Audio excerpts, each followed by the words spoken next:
wabarakatuh. Saya Mbak Yu Evi dari Warta Usaha. Hari ini hadir untuk membersamai UMKM di Indonesia. Yang salah satunya kita berada di Pasar Jaya yang ada di Bukit Duri. Hari ini kita akan melihat satu UMKM di Indonesia yang fokus menjual bumbu dapur. Nah, siapa dia? Yuk ikutin Mbak Yu Evi ya dalam acara Dongkrak Bisnis. Silakan. Halo Ibu, Assalamualaikum. Apa kabar Bu? Iya, gimana nih Bu hari ini? Ya, alhamdulillah sih. Bu, saya boleh sini ya? Oke, dengan Mbak Herna ya. Mbak Herna, bisnisnya gimana nih sekarang? Ya bisnisnya kayak gitu deh Bu, menurun banget. Kenapa bisa nurun Bu? Covid. Pandemi ya. Gitu. Oke Bu, saya ini dari media Warta Usaha. Di mana Warta Usaha ini adalah salah satu media yang nantinya bisa menjadi saluran informasi bagi para wirausaha di Indonesia. Nah, kehadiran kami ini dalam acara Mbak Yu Evi Menyapa, dan nanti Mbak Yu juga akan lihat nih kira-kira Mbak Heran ini bisnisnya apa, terus udah gitu dalam hal-hal apa yang kira-kira Mbak Heran ini ngelihat, aduh posisi sekarang tuh kayak gimana sih gitu. Jadi kita akan ada wawancara sedikit ya Mbak Heran nih ya. Mbak Herna. Oke, Mbak Herna, kalau saya boleh tahu nih, ini usahanya apa aja sih? Ini bumbu giling, cabai giling. Jadi ada bumbu rendang, semua bumbu komplit lah gitu. Oke. Cabai semua giling di rumah. Oh, gilingnya di rumah, nggak di sini? Enggak. Oke, saya boleh lihat ininya? Oh, silakan Kak. Lihat ya. Oke, ini tuh apa nih? Ini bawang putih. Ini bawang putih. Ini kemiri. Serai, jahe, lengkuas, kunyit. Jadi komplit ya. Ini ketumbar. Ini bumbu rendang. Oke, jadi ini semuanya nih diracik di rumah. Enggak sih, ada sebagian ada kita giling di pasar induk gitu. Gilingnya di pasar induk. Selain itu juga ada yang berupa mentah-mentahan ya. Mentah-mentahan gitu. Okay. Ada daun-daunan, daun jeruk. Ada daun jeruk gitu ya. Oke, Mbak. Kan ini produk yang nantinya bahan-bahan baku ini yang nantinya akan dijual ke para pelanggan, betul ya, customernya. Banyak nggak sih sekarang pelanggannya? Turun jauh. Oke, kenapa sih bisa turun? Apakah karena pandemik atau karena apa sih? Karena pandemik ya. Jadi langganan biasanya beli full, contoh misalnya biasa 50.000, dia turun 25. Kadang sehari, kadang 200 kali, kadang 300 kali. Oh gitu. Okay. Jadi mereka pun juga sama, di sana juga mereka dengan juga sepi juga. Ya. Ini kalau misalnya disajikan seperti ini suka banyak ini ya, apa namanya, kayak gini-gini. Nah, ini apa sih supaya biar bisa rapi ini digimanain sih Mbak Herna? Ini nanti ada suami saya yang rapi. Oh gitu. Dia sebelum tutup nanti dilap-lapin dulu, dibersihin. Itu ada tutup-tutupannya contohnya. Nanti contoh tutupannya seperti ini nih Kak. Nanti yang dia dilapin dulu, dibersihin. Itu rapet. Nanti kan ini ada kepaket bulangan gitu. Nanti ini biar bersih, nggak ada tikus, ada kecoa, kan nanti ini ditumpuk lagi. Oke. Ini nanti kuatnya berapa lama tuh Mbak? Alhamdulillah sih bumbu kita bisa kuatnya lama, taruh kulkas aja ya. Okay. 1 bulan. 1 bulan? Wah, keren banget, 1 bulan ya, bisa kuat untuk dipakai berulang ya. Oke. Terus Mbak, nah terkait dengan ini nih bisnis katanya lagi turun atau apa segala macam nih.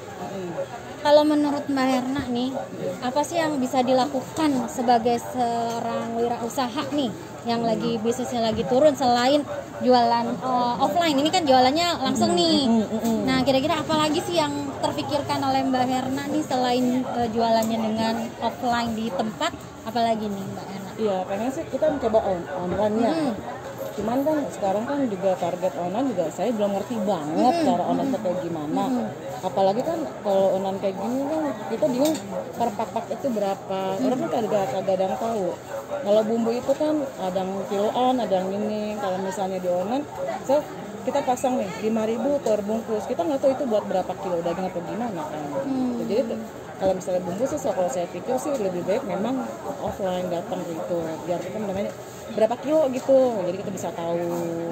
Jadi selama ini baru offline. Pengen sih online, cuman kita lagi berpikir online. kayak gitu. Kalau misalnya terpikirkan untuk online, berarti sebenarnya Mbak Herna ini sudah mau berpikir untuk bagaimana mendigitalisasi usahanya, betul ya? Cuma belum terpikir gitu. Belum. Atau gimana? Sebenarnya kan udah terpikir nih sebenarnya. Enggak, belum ada yang pengerjaannya begitu.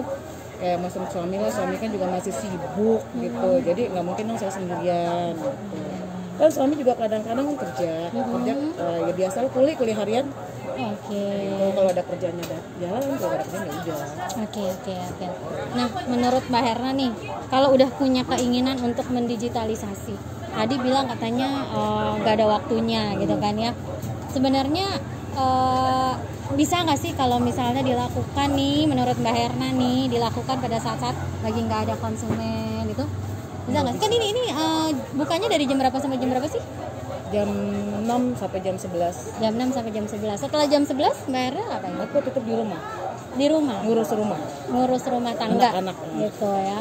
Setelah itu fokus dengan urusan rumah tangga. Betul. Bisnisnya cukup sampai dengan jam 11. Setelah itu kan suami paling yang belanja, giling-giling kan ada tuh, dibantu orang tua sih. Giling bapak, metikin cabai ada gitu. Jadi saya tugasnya paling di pasar jualanin gitu doang aja sih. Strateginya berarti hanya baru sampai di offline ya. Untuk yang digital masih kekurangan tenaga lah dibilang ya. Iya, Kekurangan tenaga, terus nggak ada yang ngerjain gitu ya. modalnya juga Kak. Aduh, modal lagi nih. Apalagi kan sekarang nih apa-apa semua pada naik Kak, ya pusing Kak. Jadi yang beli juga pada pusing, gimana yang jual gitu. Gitu Kak, yang beli juga pada teriak Kak. Beli juga, dikit banget.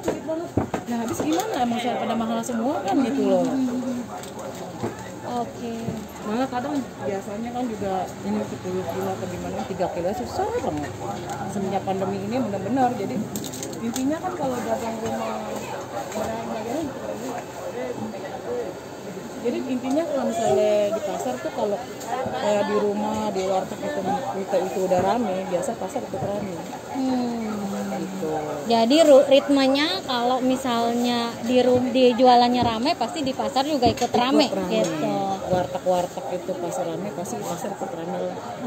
Kena dampak dong, seperti ikan, itu daging, yang sayur-sayuran juga kena dampak juga. Semua kena dampak.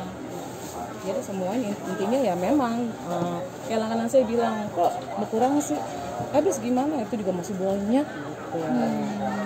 Masa juga ikut banyak begini sama. Kalau Mbak Herna ini pernah dengar nggak sih ada yang jualan online sayuran? Pernah nggak dengar itu? Ada. Pernah. Apa yang terfikirkan oleh Mbak Herna ngelihat orang jualan sayuran secara online? Pengen sih gitu, pengen kayak gitu. Cuman kan yang saya pikirkan takutnya kan gini loh, kita kan bumbu yang saya tadi bilang tadi, takutnya untuk konsumen nggak tahu ukurannya gitu. Paling kan taunya misalnya 5.000, takutnya harga lain-lain gitu kan. Kayak misalnya kayak yang nggak pakai cabai kita 3.000 dapat, 5.000 dapat. Cuman kan takutnya ketika dia masak ukurannya beda, kedelainya jelek.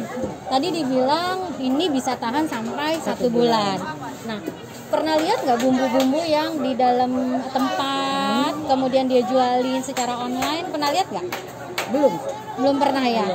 Nah, Mbak Herna nih coba lihat di situ tuh sebenarnya kita banyak banget sih yang jualan bumbu sekarang sudah pakai kemasan. Karena tadi Mbak Herna bilang ini bisa sampai sebulan, sebenarnya kan bisa dibentuk tuh, ya kan? Dibuat satu kemasan yang cantik, kemudian diukur misalnya ukurannya 500 gram misalnya, atau 250 gram. Apalagi kalau udah awet sebulan nih, menurut saya sih ini menjadi satu hal yang ini nih yang bisa jadi terobosan nih. Menurut Mbak Herna nih gimana? Iya, pengen itu tadi sih, pengen kayak yang tadi kakak bilang kan, pakai tempat yang kecil-kecil gitulah gitu. Cuma itu tadi kan pertama modalnya gitu, dan itu kan yang buat ngatur-ngatur kayak itunya juga belum bisa banget, belum tahu caranya.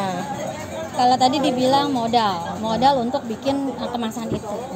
Udah Mbak Herani mesti survei dulu nih berapa kemasannya itu seperti apa, terus harga kemasannya berapa, itu kan mesti di sama untung ruginya kan pastinya kan. Soalnya gini loh, yang kalau saya lihat, saya jujur dagang pakai plastik aja, kita 5.000 banyak, itu aja kita untungnya sedikit. Gimana pakai kemasan? Apalagi kan orang sekarang maunya kan murah, enak, banyak. Orang maunya murah banyak, jadi sama saya. Kita lihat ya ininya ya. Ini kita bungkus bumbu ayam. Ayam goreng yang nggak pakai cabai. Biasa ini sih suka dulu langganan saya pernah dibawa ke Jepang gitu. Ke luar Jakarta pernah ikut pelatihan digital online gitu nggak sih? Digital marketing online nggak sih? Nggak tertarik atau gimana? Belum, maksudnya waktu kayak ikutan gitu saya belum tertarik. Belum tertarik. Jadi saya sukanya autodidak, paling baca-baca di Google atau di mana gitu. Dari situ aja. Belum pernah sih Kak. Apa sih mimpi terbesarnya Mbak Herni untuk membuat bisnis ini tuh, apa sih mimpi terbesarnya? Mimpi terbesarnya bisa diketahui oleh pelanggan bukan di Jakarta maupun di luar Jakarta. Pengen diketahui nggak cuma di Jakarta tapi juga di luar Jakarta. Caranya untuk diketahui orang supaya bisa sampai banyak orang tuh gimana caranya? Ini kan jujur ya, ini kan usaha dari orang tua saya. Dulu orang tua saya bisa dikenal sampai di Jawa, bahkan saya bilang kan pernah dibawa buat di Jepang doang, itu dia pakai di sini bumbu sini. Cuman entah sekarang atau gimana, mendem lagi gitu. Kita pengen dibangkitin lagi kayak dulu ke orang tua saya. Caranya menurut Mbak Herna, kalau mau dikenal sampai banyak orang kenal, gimana caranya? Mungkin sih ini ya, ya itu tadi mungkin usaha dengan online, tampilan iklan di online gitu, sama mungkin pamflet dibikin pajang-pajang. Cuma kan di pasar gitu kan nggak enak ya. Bingungnya itu doang. Pamflet kayaknya nggak memungkinkan, tapi online bisa ya? Iya. Berarti harus mulai apa nih supaya bisa dikenal kalau tadi? Saya pertama itu tadi mungkin promo-promo dari para pembeli dulu. Promo dengan para pembeli. Contoh promonya gimana? Kayak tadi gitu kan. Misal contoh, Bu ini selain ada bumbu ada ini juga, coba ini kuat, tahan berapa lama gitu kan. Itu khusus yang baru ya. Kalau yang lama pasti mereka udah tahu gitu. Itu untuk yang lokal. Maunya yang tadi yang baru. Pasti kan biasanya kan dari mulut ke mulut mau pasti kan bisa nyebar ya. Biasanya kan dari mulut ke mulut kan nyebar gitu. Mudah-mudahan sih bisa kesebar ke sana gitu.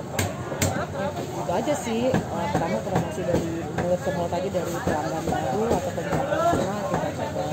Tapi biasanya juga kayak gitu sih, dari mulut ke mulut biasanya. Mulut ke mulut. Terus ningkatin supaya sampai ke seluruh Indonesia, gimana caranya? Nah itu dia, saya belum ketemu. Belum ketemu caranya. Belum. Kalau orang mau dikenal berarti kan harus tampil, bener nggak? Betul. Nah tampilnya gimana nih? Nah ini di sini nih. Jangan lupa mampir ke sini, bumbu ajinan nih. Nah. Ini tampil ke sini ya, numpung promosi. Di sini nih bumbunya nih ada nih. Berarti harus punya satu saluran, betul ya? Betul. Salurannya bisa dengan memanfaatkan media online. Punya WhatsApp kan? Punya. Nah. Tapi itu tadi saya nggak pernah jarang bergaul kok. Udah stuck di rumah sekarang, jadi susah lah. Jarang bergaul. Terus caranya biar supaya orang bisa lihat kan, kalau misalnya WhatsApp kontak banyak tuh. Satu-satu japri capek. Nggak ada waktu tadi katanya. Terus cara yang paling efektif gimana? Kalian bikin YouTube. Tapi Terus kan apa lagi? juga susah. Apa lagi? Melalui OKOC aja deh. OKOC. Terus apa lagi tuh? ditaruh di status, bener nggak? Oh iya, status. Gambar, foto nih, foto produknya mesti bagus nih difotoin, gitu kan ya? Nah itu tadi ke Nah, terus kendalanya tapi- teman-teman saya dikit di kontak WhatsApp. Kehitung kali kontak WhatsApp saya. Punya kerabat, keluarga. Punya. Nah, terus bisa dimaksimalkan nggak? Bisa. Nah. Cuman gimana ya? Susah kalau udah Oke. gitu sih. Wirausaha itu adalah yang bisa melihat peluang, gitu ya. Ini saran nih, sarannya Mbak Yu nih buat Mbak Hera adalah Mbak Hera ya. Kan kita punya keluarga yang juga pasti akan mendukung Mbak Hera, betul ya. Promosi lewat keluarga, titip lewat keluarga bisa nggak? Insya Allah. Bisa. Jadi kalau mau dikenal ada step-stepnya. Tadi mulai layani pelanggan dengan baik sehingga pelanggannya bisa lebih Puas, puas, lagi. balik lagi. Terus apa lagi? Promo ya kan ke. Promosi, sama menjaga kualitas rasa gitu. Jadi bisa ngepromosin ke teman-temannya, ke keluarganya, ke kerabatnya, betul ya? Nah setelah itu tingkatin lagi nih, itu kan baru lokal. Gimana cara tingkatinnya? Tadi manfaatkan media Iya. sosial, ya. Ikut pelatihan, banyak pelatihan. Kalau misalnya berkenan, ikut punya waktu. Kan dari jam 11 sampai dengan tidur pasti ada waktu kosong di mana Mbak Hera bisa Oh iya. belajar untuk mengupgrade gitu kan.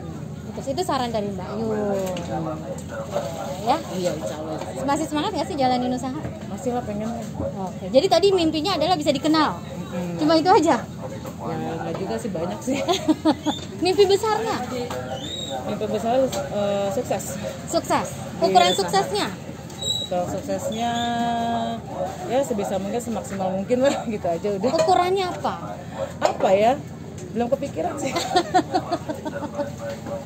Belum kepikiran. Nah, ini yang jadi kendala. Jadi ketika kita belum menetapkan apa mimpi kita, maka kita tidak bisa mencapai itu. Tapi kita harus punya tujuannya apa nih? Misalnya, sukses buat saya adalah punya uang 1 miliar gitu kan. Nah, berarti kan kita akan punya step-step nih supaya bisa dapat mencapai itu.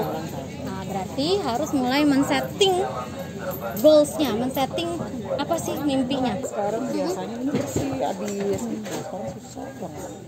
Oke, tadi kalau mau mencapai itu harus punya mimpi. Betul. Mimpinya harus disetting, diucapkan. Saya mau supaya kios saya besar misalnya, atau saya tadi mau dikenal oleh orang se-Indonesia Raya bahwa saya adalah punya bisnis ini. Nah, itu kan harus di-setting menurut saya. Iya sih. Kakak bisa kan? Jadi harus semangat nih Mbak Erna. Soalnya jiwa dagangnya belum terlalu luas saya. Oke, jiwa dagangnya belum terlalu luas. Untuk luas harus Banyak belajar. belajarnya mulai Mulai dari dini hari lah, dini sekarang. tepat ya, mau maju. Ya kan dulu saya kerja tadinya, jadi ikut gantiin mama, jadi mungkin jiwa dagangnya belum ada kali. Nanti sedikit-sedikit akan mulai ya, mudah-mudahan ya. Saya doain deh biar Mbak Herna bisa punya bisnis yang sesuai dengan apa yang diharapkan. Amin. Mau dikenal, tadi kan ucapannya adalah mau dikenal. Nah, mudah-mudahan dikenal dengan sebagai, yuk coba saya mau bantu Mbak Herna nih, mau dikenal sebagai Sebagai apa ya? Penjual bumbu penjual bumbu yang sukses. sukses, punya kualitas yang yang bagus. Oke, saya mau dengerin lagi coba. Ada apa tuh? Tadi saya mau Saya mau dikenal. dikenal. Saya lupa deh tuh. Oke. Jangan ketawa. Jangan tawa. Oke, apa nih goalsnya? Yuk, silakan. Saya pengen dikenal seluruh Indonesia dengan memiliki kualitas yang bagus. Apa yang dijual? Bumbu giling, cabai giling. Udah ada nama ininya? Nama usahanya udah ada? Bumbu giling cabai Haji Nani. Oke, bumbu giling Haji Nani. Berarti Mbak Herna pengen bumbu giling Haji Nani dikenal luas ke Indonesia sebagai bumbu yang punya. Kualitas. Oke, sekali lagi saya mau dengar. Kakak diulang lagi. Karena itu bisa jadi satu hal yang akhirnya tertanam kuat di dalam hati. Yuk, coba. Ya, saya ingin dikenal, jadi menjadi orang yang sukses. Ayo, yang semangat dong. Ayo. Aduh, saya ingin dikenal menjadi pedagang bumbu yang memiliki kualitas bagus. Dan itu tadi Ayo yang Mbak Herna pengen apa gitu? kualitas yang bagus. Ulang lagi yang benar kalimatnya. Saya ingin dikenal. Ulang. 1, 2, 3. Saya ingin dikenal sebagai penjual bumbu giling yang memiliki kualitas bagus, pelayanan yang bagus, dengan memiliki apa ya? Di mana? Di seluruh Indonesia. Jadi tepat sasaran, ya. Mudah-mudahan sih bisa go internasional sih. Amin. Itu kan jadi satu lagi tuh ketika Mbak Herna bilang, "Oke, saya mau dikenal di Indonesia." Kemudian terbuka lagi, "Oh enggak, saya mau dikenal secara internasional." Betul. Nah, berarti harus ada step-stepnya. Tadi udah sepakat akan belajar. Kapan? Dari dini hari atau sekarang atau secepatnya. Untuk bisa menjadi Sukses. sukses ukurannya? Ukurannya luas deh.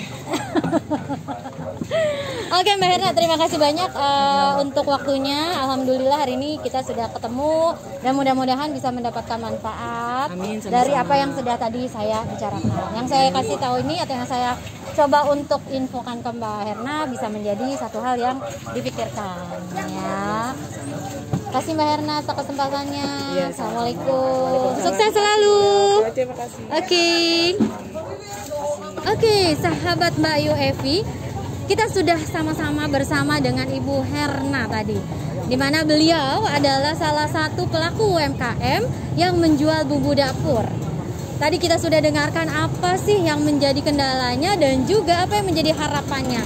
Dan mudah-mudahan UMKM di Indonesia bisa terus maju dan bertumbuh bersama dengan Indonesia.